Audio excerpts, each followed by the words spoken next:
Hello and welcome back to the UKLC. Now, we are on to game number 3 of the day. It's going to be Fnatic Rising versus Barrage. Key thing about this game is Fnatic are not locked in. They can still move around a little bit here. Not Barrage. Did I say Barrage? I had a complete brain fart. No, it is Barrage. Barrage are locked into playoffs. Fnatic can still technically get knocked out.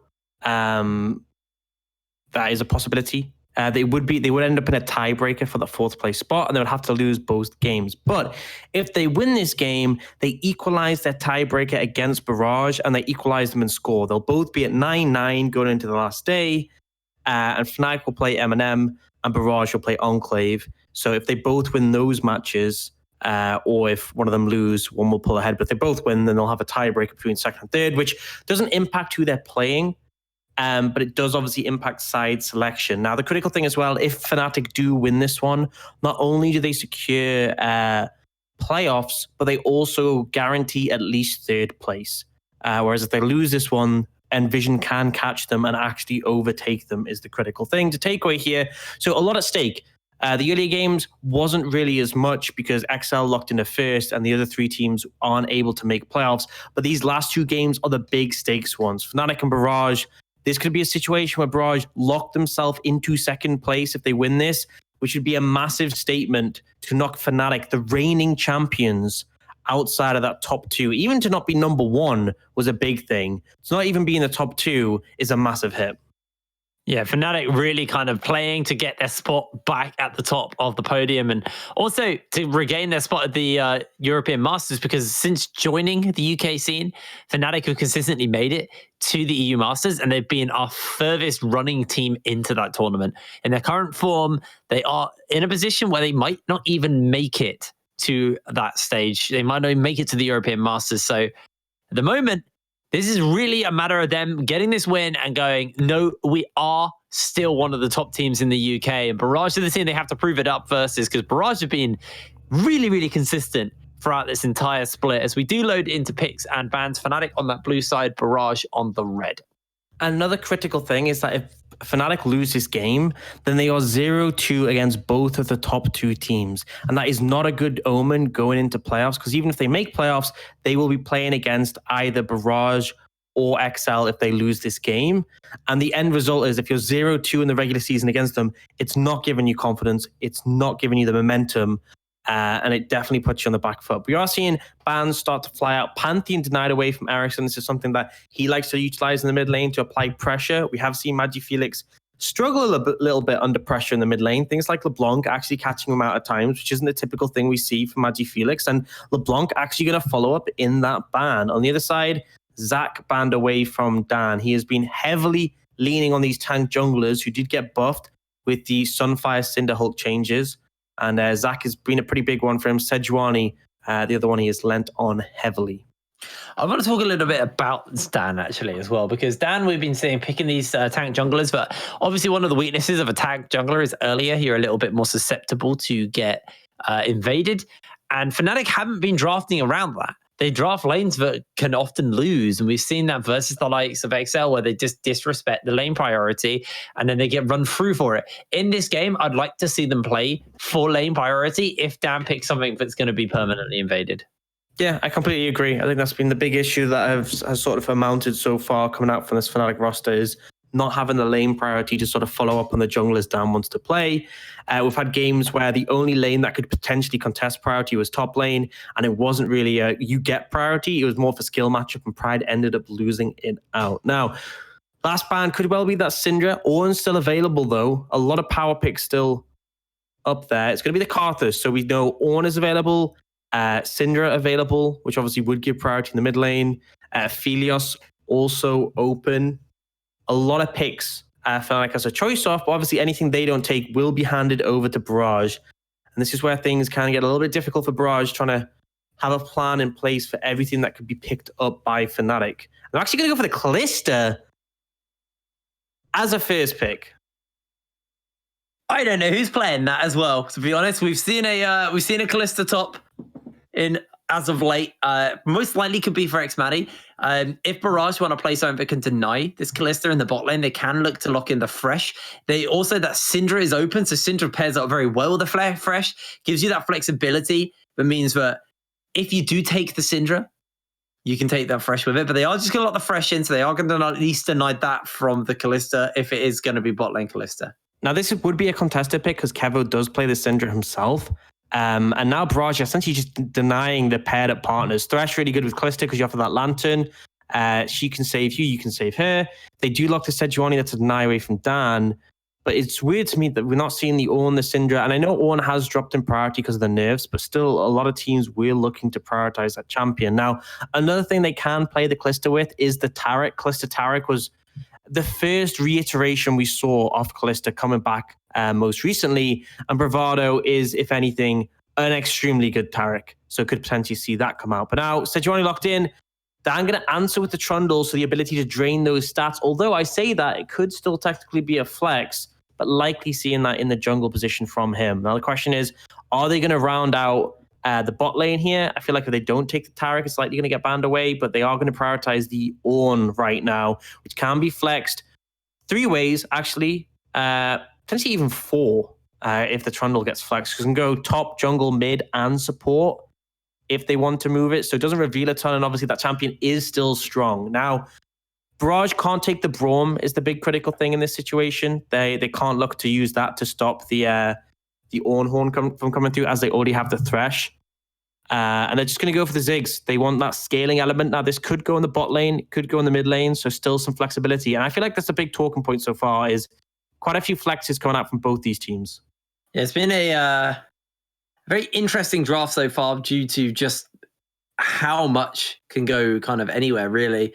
And we'll now start to get a kind of a rough idea. These bans will reveal where they want to be banning, where they kind of want to be dealing with some of this stuff. So the Taric is going to get banned away. That much was pretty much obvious, if we're going to be honest. That was expected. I think Kalista Taric, really strong lane, Bravado, Great, and Taric. The question is, are they going to look to target potentially champions away from Barrage's mid lane? I think top's the safest one, because there hasn't been a top laner picked yet.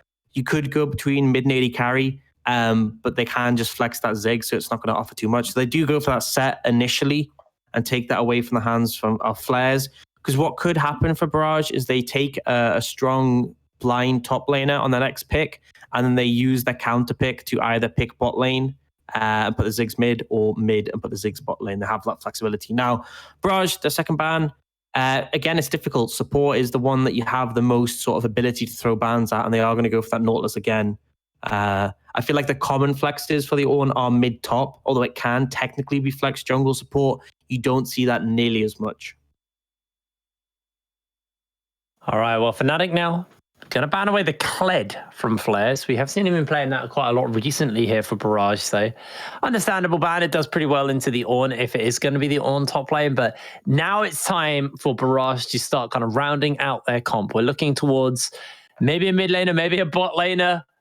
Maybe they just go for a blind top here, thinking that Ornn is going to go into the top lane. So they're running this clock down, and it looks like it's just going to be really a ban for another flex pick. Yeah, we have seen a little bit in the Nordic region this going to the top lane with Nilly on Singularity, but typically you expect a mid. Great synergy with the Sejuani. Really strong skirmishing power. Obviously, Sejuani has that stun passive stacked up by melee champions. Irelia is great at stacking that up and using it effectively. So a strong combo between those two. It looks like the answer is going to be that Akali into the Irelia can make things difficult. You have that safety net of the Shroud that makes it extremely hard to challenge the Akali, stack up your passive, stack up Sejuani's passive. Strong skirmishing power, but ultimately not the same Akali we were used to seeing. Not as safe. You can't ult unless you target someone initially with the first cast, so more vulnerable to potential pressure. Yeah, been a long time actually since we've seen that Akali picked up since obviously the big nerf. She kind of got gutted over several patches, and looks like the round out here is going to be the Rakan along with the Kalista. Now, Rakan obviously can be fairly weak into things like the Fresh because of the hook and stuff like that, can kind of shut down his mobility. But when you got that Fate's Call to work with as well, you have a bit of additional survivability to work with, we will say. What I will say is that Rakan already has a ton of survivability. This isn't the lane combo I like the most because I like putting a heavy pressure champion with Kalista. But I think it's fine given the situation with how many bans are thrown towards the support. Now we see the Silas picked up. This again can be flexed with the Aurelia, although we would typically expect it to go mid and the Aurelia to go top. I think based on how they're swapping, that is what it's going to be. Aurelia against the Ornn. Ornn actually holds trades all right in the early game just because of how strong his base numbers are. But obviously, Sejuani can look to set up with her passive. Mid lane, originally this was seen as like a skill matchup between the Silas and the Akali, but they have both changed drastically since then, like massively. So going to be a very different sort of situation coming out from this. But it does mean he has potential to steal away some of these big ults. There is a lot of ult economy on the side of Fnatic. You can steal away Trundle's ults, drain all those stats from the Ornn. You can steal the Ornn home, which is a massive one. Akali's ult is usually the one you go to, obviously, in this 1v1 matchup. So a lot of effective use there. And it means that Sybil has 2 solo laners who can stack his passive effectively to play around. That is the critical thing. And then they have a pretty strong bot lane. They're going actually double exhaust, I believe, is the final one from Kevo and Hado. Pretty effective with the exhaust buffs. That's a big change on 10.5. Exhaust now lasts 3 seconds, not 2.5. So you've seen a lot more people pick it up in the bot lane. Sometimes the support takes it, sometimes the AD carry takes it. And in this situation, I'll see when it loads in to see if it still is in that place. But from what I saw, it looked like they were both taking... Yeah, it's double exhaust. Yeah, still both got exhaust. So Xmadi has cleanse, which is pretty critical. That's actually a really good read from him because obviously cleanse is nice against Thresh. And Sejuani, but it is so good against exhaust because you can remove that debuff, which obviously really hinders the Kalista. And especially with Rakan, Kalista is going to be the one doing all the damage in this matchup. Sometimes when you have champions like Leona, even the Nautilus, they pull their fair share of the damage. But here, if you exhaust the Kalista, she is the one pumping out the damage. She is the one who you're going to be mitigating. And especially with the effectiveness of slows on Kalista are pretty big. All right, well, we'll be loading through into the game nice and quick as we getting into our third game of the day. Obviously, this one has a lot on the line here. Fnatic, not only playing for Pride, but they're playing for a spot higher up. Well, actually, Pride's playing Ornn, so they won't be playing for him this game. I don't know, Ornn's an assassin, man. We've been talking about this. Very true. They actually nerfed his assassination potential this patch, but I don't know. We were doing the Nordic Championship this week as well, and we saw plenty of Ornn almost hundreds of zeros on like 80 carries. He's a tank assassin. Pretty much. And so the big change is items later. Handing out those ones later in the game. And that is critical here because I feel like later in the game is where Fnatic will start to struggle a bit more. Akali is going to have a lot of threats to deal with. Obviously, he wants to be able to find that Ziggs, but Ziggs can itemize effectively against her with things like the Zhonya's. Kalista isn't going to be as relevant later on, especially when you have these melee champions diving on it. I do feel like as this goes like into the deep late game, 30 minutes onwards, Barrage are going to be more relevant. Ziggs being a massive factor in that. But in the early mid game, I think there's a lot of power in the favor of Fnatic, and particularly in the mid game. I think mid game they're looking really strong. I think they have a lot of CC between them. I think their lack of damage isn't really going to show there because tanks will still be putting out considerable amounts of damage. It's only really when you get to the later stages where they'll start to struggle in that regard. Well, it looks like it's just going to be a red side start for both of these junglers, and Sybil. See what I would like kind of camp clear is. We've seen some people just going straight for the double buff start. Some people go for a full clear side. Looks like Dan's going for his like red side clear at this point, and Sybil actually looking to match to do the same. Yeah, there's a lot more flexibility since the changes that came on the patches of 10s, like season 10. We're seeing some aggressive trades here. He gets ignited. They got a lot of damage to work with, but the flash is going to come out. The exhaust, one of the exhausts is going to get burned. So Fnatic quite happy with that. They burn a summoner spell. The critical thing. Spell and a flash as Xmadi's just flashed in forward. Now he's going to get exhausted. Hado's taking some damage, but with the rend already being used, that's just first blood to Bravado. You can exhaust the AD carry, but the support will pick it up. Great punish coming out, and one of the critical things with this Ziggs Thresh lane is it's got great wave clear, it's very safe, but it is extremely bad in the extended trades. If you go for a long fight, which Kalista is so good at, his Ziggs just doesn't have enough damage because his bomb cooldown is quite short, but until he gets more CDR, he's still waiting quite a few seconds for it. It just never is going to keep pace with the Calista. You want short, bursty trades. Flares goes in there. This is the worst timing, though. Looks like Dan's going to make his way up, throws out the pillar. Flares tries to jump away, getting slowed down by that red buff, though. He's taking some serious damage from Dan. They're not going to dive. Isn't Aurelia at level 3, so still has that stun on those resets. It will be a little risky. Beautifully played there, though. Playing pretty aggressive early. It was beautiful there from Flares, though, the timing on his last dash to dash onto Dan. Because Pride actually made a mistake there. He threw down his pillar before the dash was used. And if he waited, he would have been able to get that knock up. Just really playing too aggressive once again. And now, looking for that damage. Flares is going to get pinned in by the pillar, and Dan just gobbles him up. Another kill over to Fnatic. Just overstaying. You know the junglers in the vicinity.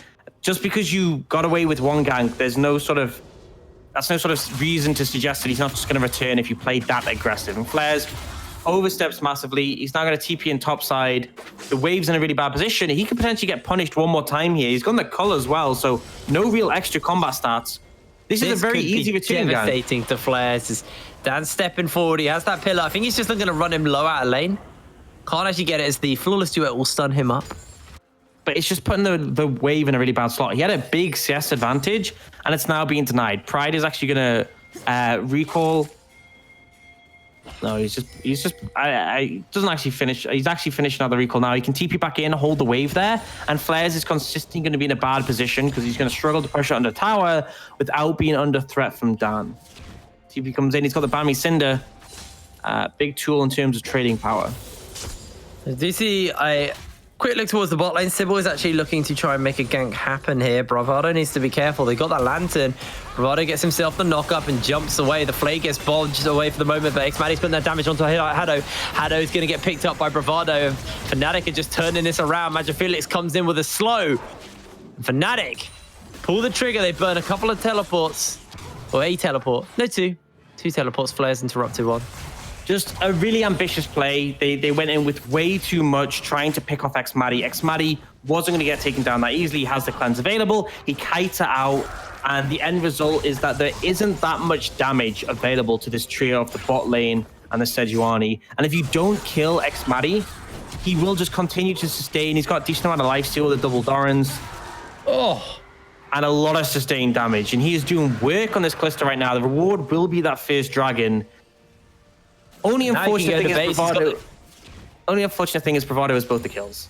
Yeah, that is unfortunate for them, but it means Bravado, will have his supportive items earlier. He's got his Merc Treads to deal with some of the poke from Kevo, obviously the CC duration from Haddo, which means he's a bit safer to kind of play fast and furious here. As Xmaddie actually instantly goes for the upgrade onto his Merc Treads, so he's not going for the Berserker Squeeze, respecting obviously the poke available in the lane. Like you said, it's the short trades that favor Barrage. So if you can kind of alleviate some of that early short poke and then turn it into the long range trade, that's great for you. The thing is, at this point, I really feel like you have double Doran, so he's given a decent amount of lifesteal. You have to sustain for the Rakan on the Q when he lands that. You're behind as well. I feel like Kevo and Haddo just need to play this one slow and just look to farm up. Things does scale incredibly well into the later stage of the game, but right now you're really not super relevant. In terms of the 2v2 power, because Haddo just keeps getting punished. He needs to play a bit safer in the situation. And actually, there's fine Bravado and Dan. And remember, this is something we highlighted in the early weeks, something very typical of the Fnatic jungle support, is that they will pair up, roam together, and capitalize on vision. If they find anyone, it turns into a 2v1. And it's something I'm happy to praise them for.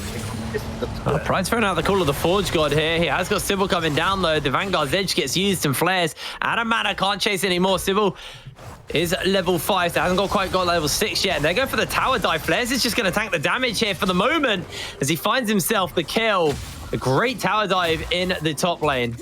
Yeah, really good tower dive. Pride overstepped. He had the ignite. He felt like this is his window to find the all-in, but ultimately the timing was bad. Dan is on the bot side of the map. You don't know where Sybil is. You shouldn't go for that trade. He expends the ult. He loses a lot of HP critically, which makes him vulnerable to dives. Now, Kevo does have to back away, but the lantern's there, so he has a little element of safety. I think he can walk up now, but you're going to lose 2 plates for this, so a massive hit to the bot lane of Barrage already. And remember, increased gold. This is 320 gold from those 2 plates. Yeah, it's a lot of additional gold. And see, mid lane, a bit of scraps are breaking out, but Magic Felix is the one coming out on the top end of these. As Ericsson obviously is going to have a bit of an range advantage with that chain lash. Look how fed Bravado is all I'm saying in this situation. Let's look at the gold right now. Yeah, you can see it. Yeah, he's got his 800 gold up over Haddo right now. Yeah, he's got more gold than Kevo as well. Showing the value of those kills. In the jungle and the mid lane, it's pretty even, but there's big discrepancies in favor of Fnatic's bot lane. The counterpoint is Flares is ahead in top. Yeah, and can we mind, this is kind of if anything, a kind of monument to Flares' play this game, as he did obviously receive a lot of early attention from Dan, and 2 ganks, and he still was able to go up in CS and now turn it into that kill. He's going for the Blade the Ruin King build on the Aurelia, something we have been seeing kind of rising into these tankier top laners. Yeah, especially with the new changes, the Blade the Ruin King now does 12% current HP damage instead of 8 when you're up against a tank. So really able to shred through this beefy front line of Pride and Dan, survive enough time, get the build up of your attack speed of your passive, and especially if Sybil can come in to sort of assist with his stun available from the permafrost, you can definitely do well in those 1v2 scenarios. And Sybil picked up the Rift Herald, sneaked that away from Dan underneath his nose, and now what that means is he can use to maybe try and open it up top lane, try and get Pride further and further behind, because we have had our criticisms about Pride. I think that's fair to say, all split long. He hasn't really performed quite to the level we wanted from him. I think there's been good moments, but a lot of those times they're in games against far weaker teams. I think the difficulty is when they're against stronger teams, he has started to struggle against some of the more premier top laners in the league. So that has been an issue. And right now, struggling a little bit, but he was on weak side, is the fair thing to say. And Barrage got to play around him. There were definitely moments like when he went for that all-in with the Ignite where he could have played safer, not got caught out. Now, the big thing with the Herald is that you can throw it down top lane, apply pressure with the Aurelia. You can actually also throw it down bot lane. And with the Ziggs, the Herald is nearly enough to get the tower at the point where you can just satchel charge it. Oh, they're looking at dive into Magic Felix. He's going to use the target part of the perfect execution to buy some space. Sybil not going to die here because Flares' teleport was too much of a threat. As actually Magic Felix jumps in forward with the perfect execution, gets caught out by the flawless duet. They're not going to find any kills here, but maybe let's just try and crack open a plate. The lane is getting pushed up topside by Pride. He doesn't want to overstay and get caught. And the Trundle's super strong in those skirmishes when you can ult the Sejuani, steal all the stats away, and you saw how squishy Sybil was right there. So Barrage not in a position to win that mid-jungle 2v2, needed Flares to come in with a TP, but that now puts them at a TP disadvantage. Instant signal to Fnatic Rising that they can start up this dragon. They know that the enemy top laner, this Aurelia, who's the most fed member on Barrage right now, won't be there to join, so they will lock that one in the bag. And it's really critical when you're playing a team that will fall off at some point in this game, that you're stacking up these dragons, because it gives you that later win condition, especially Mountain Soul, the extra shielding, the extra resistances for Pride and Dan can really be a massive factor in this game. It can kind of help alleviate some of this poke as well if you do get that shield as well from the likes of the Ziggs, so always nice to pick up there. Do we know who Ericsson is bound to, if he's stolen away Ace Maddie's thing, or has he not got that yet? I don't know. He will have already used it. I'm assuming it's the Sejuani. You would assume so. You know, there's a quick way to find out. You keep talking. Thinking about going for a dive top lane. They didn't actually get it, but they can use this Rift Herald now. And like you said, with that satchel, should just be a nice and easy tower take in the bot side of the map. Fnatic not really in position to respond here as well, so this should just be first Terror Blood over to Barrage now. Good play, utilizing the Herald, and yeah, the satchel coming in means they execute on it. Huge amount of plate gold, and that's the power of the Ziggs in tandem with the Herald. Great utilization. And yes, I did just check. Ericsson, as we expected, binded with Sybil. Good. It's the expected kind of outcome from that. Magic Felix is going to get some free time in the mid lane. He has got Dan at his back. I like how you said good, as if it's like he might have binded with Kevo on the Ziggs, and it's like, oh no, that's not good. He could have binded with Flares, throw him in, and then Vanguard's Edge, and then bounce around. You never know. Combo with the Ziggs. That's what you're looking for. It's a safety measure for the Ziggs. True, but bounce him off the enemy team and then he can satchel on top of it. But kind of getting off point right now, thanks to me. But yeah, Luden Spike coming in for the Ziggs. This is a big one for the Ziggs. Allows your wave clear to ramp up in terms of effectiveness because your bouncing bomb can blow up the caster minions. Thanks to the damage from Luden's proc. And it makes your poke pretty strong. Xmadi got a lot of play stage. Still has a significant CS lead as well over Kevo. So Xmadi's okay for the moment. Don't think he's going to be able to take any more plates now, though, as Kevo does have bomb and has obviously the Luden, so we got to clear out those waves nice and quick. Xmadi can just go to base, and maybe we see a bit of a swap come out here from Fnatic. They got that Rifttail spawning up in 1 minute time. Kind of look to play around that. Definitely potential to go for that one. You just stick Pride in the bot lane. ESTP, not really too much pressure given over from that one. Well, I think right now they're moving MagiFelix down. So they want Pride to be there at the start of the fight because of obviously the strength he offers with the initiation, with the engage. And they prefer MagiFelix to be there to clean up towards the end, as Akali could do so well. Offers that level of flexibility by having 2 TPs on both your solo laners. Obviously, it can be matched by Barrage, but right now, Ericsson, the only one with TP, he would have to go bot lane to catch that wave. Now, some big item spikes. A lot of champions hitting that one item. We've got Blade of the Rune King for both Xmadi and Flares. And Pride does have to respect that one. Again, buff Blade of the Rune King on this patch. We've seen both junglers finish off the items. And got their tier 2 boots.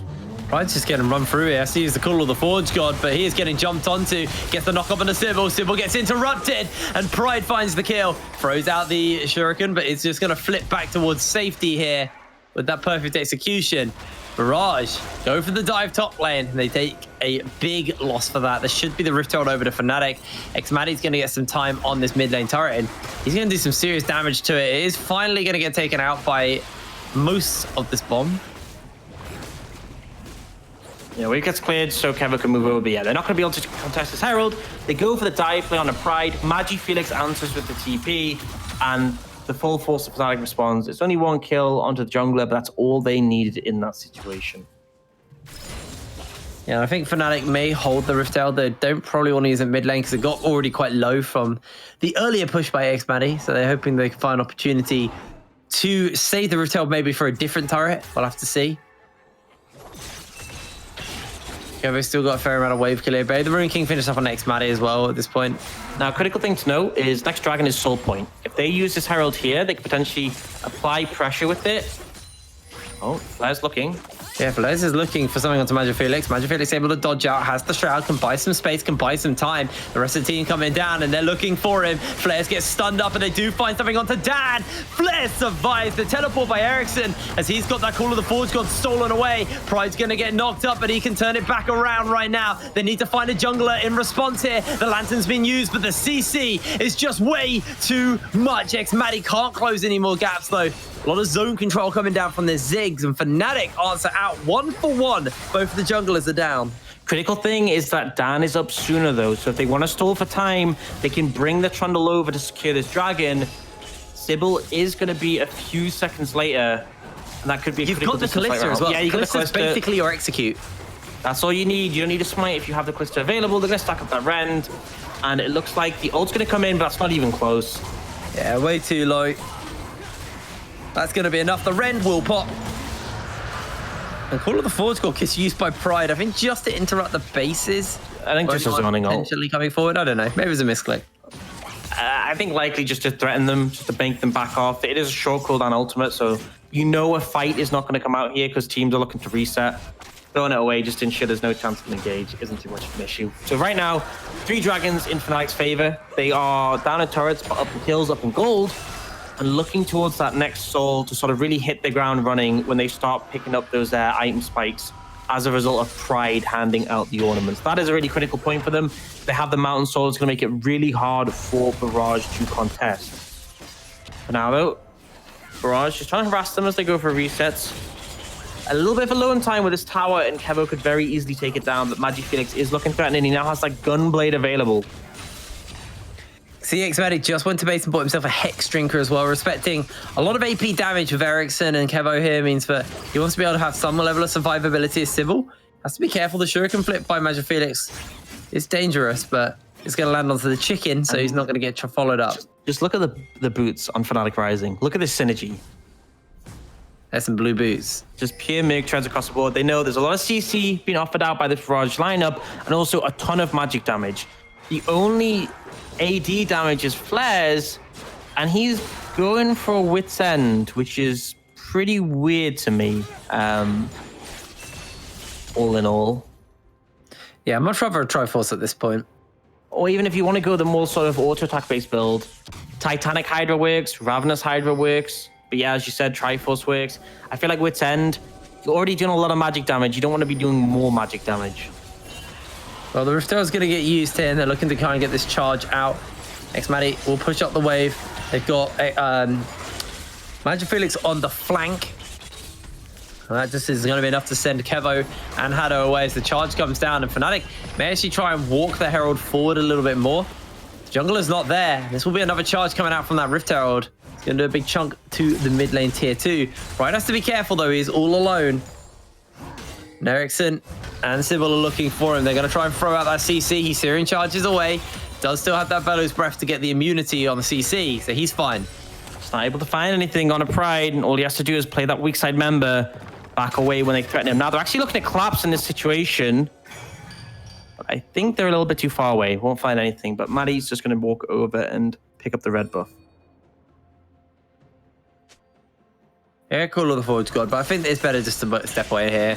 Xmatic can get his blue. He can get a base if he wants to go for a reset for himself.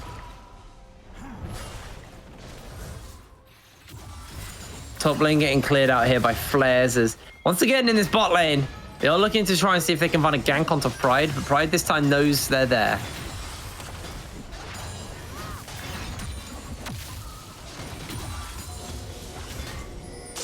Absolutely does. Really, they're just spending a lot of time here to not much avail. Now, it doesn't mean they have control setting up that dragon, the soul, in 1 minute and 45, but Baron spawning soon now.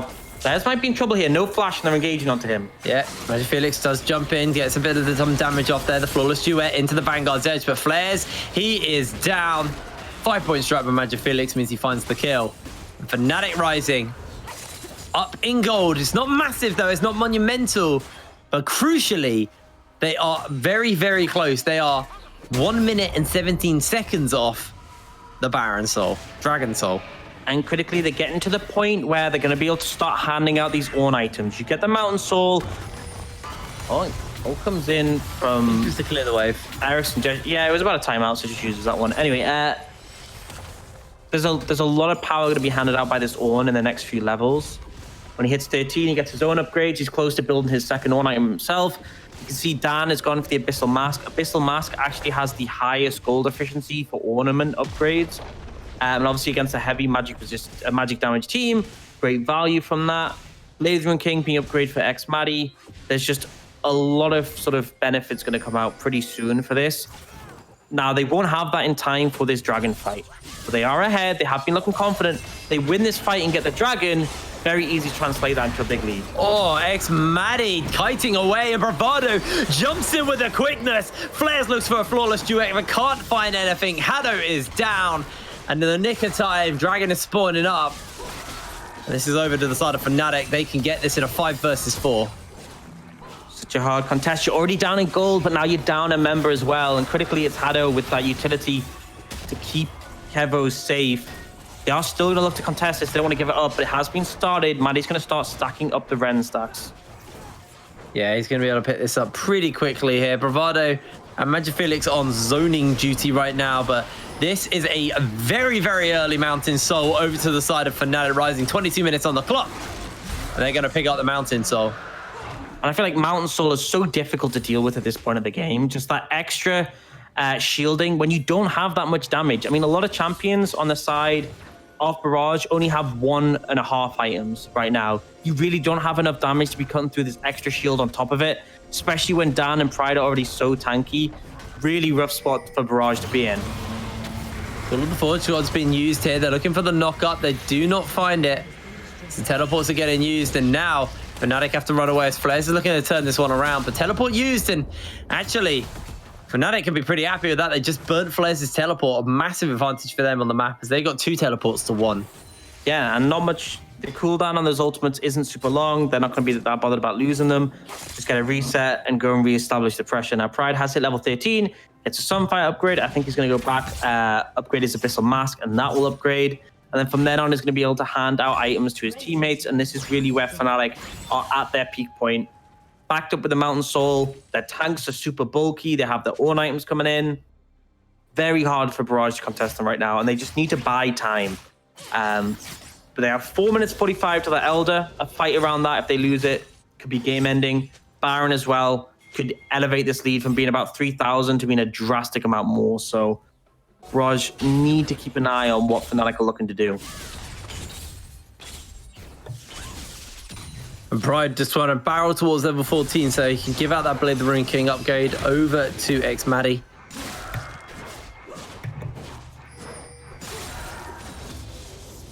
xMatty fired off a storm. xMatty's actually gone for a wit's end, so he's even kind of opting into the amount of magic resist available.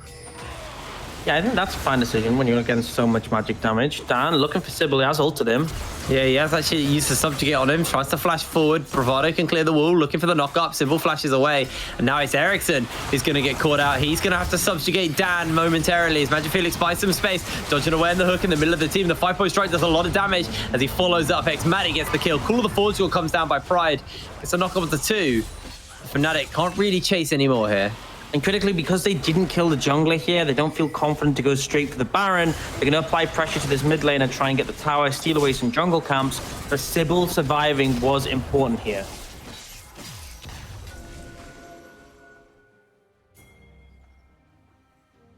All right, now Fnatic looking for a pick, though. They're on a pink ward.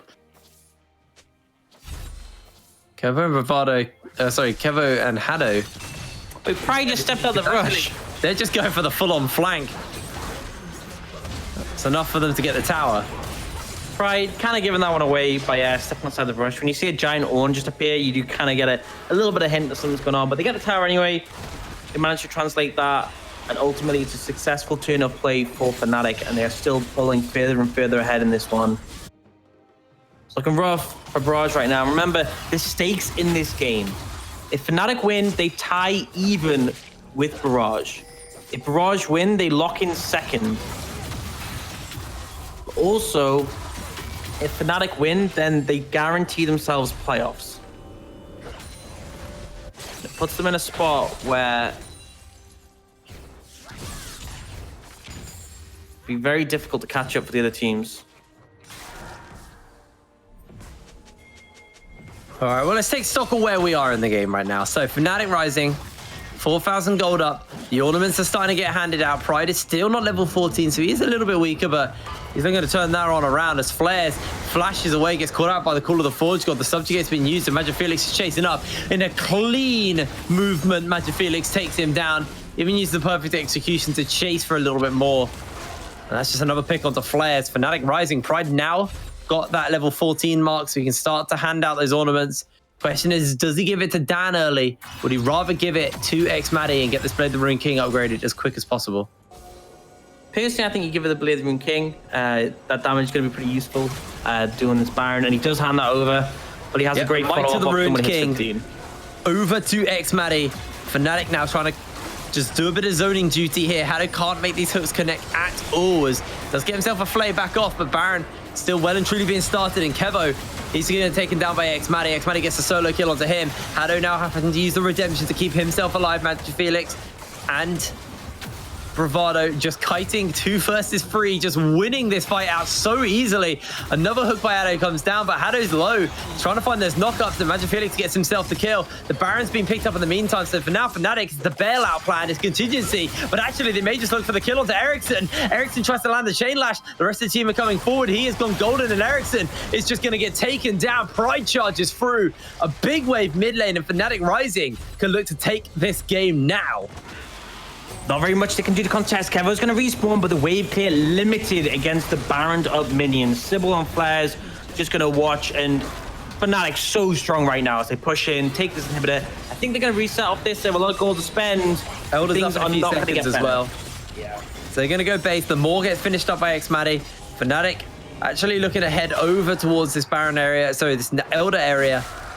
And this should just be the point where they can close the game out. Elder and Baron is going to make this life so hard. This game so hard for Barrage. And Flair's finished the Wit's End, which is just so weird to me that, like, you need to be this AD threat for your team, and you're going to Wit's End, which does magic damage. Into the magic resistance team that Fnatic have drafted here. I mean, look at the items on Xmatty. If the Observer could show us, I'd like to see what magic resist Xmatty is currently sitting on. 190! Yeah, good luck with that. Good luck with that. This Elder has to be contested here by Barrage. They have squared it out. They know it's going on. It's already half health, but the Call of the Forge God's going to get thrown down. And Fnatic, they're in for the fight. Xmatty jumps in and just annihilates the back line. All of Barrage are just getting sunk through here. A double kill picked up for Magic Felix. Ericsson being run down. They don't even need to go for the Elder Drake anymore. This is just going to be an easy pickings here for Fnatic. They're running down the mid lane. Yeah, they got super minions pushing up. They got enough bulk to tank the tower for as long as they need. Ericsson, the only one left, but this is going to be game over for Barrage. Fnatic, they have not had the best split compared to their 2019 year as a whole. They are looking to find some redemption here. They are still in the race for second, and this ties them up with Barrage.